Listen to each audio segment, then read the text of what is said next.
பேசுற? Half boil order பண்ணிட்டு நீ பாட்டுக்கு போயிட்டே இருக்க. ஆர்டர் கேன்சல் பண்ணிக்க. அப்ப சாப்பிட்டதுக்கு காசு? அக்கவுண்ட் வை. அக்கவுண்ட்ல கிடையாது. கடை நன்பே உங்களுக்கு தெரியாதா?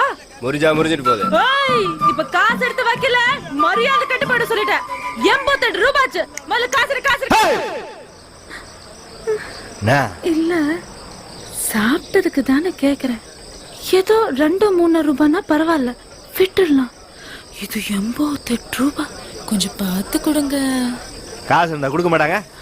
கொஞ்சம் நான் இங்க வேலை பாக்குற பொண்ணு, கொஞ்சம் வந்து முதலாளி கிட்ட சொல்லிட்டு போங்க, இல்லைன்னா என் வேலை போயிடும்.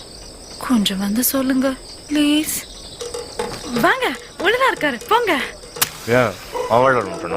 இல்ல, அவருக்கு ஒரு கால் ஊனும். நீங்க போங்க.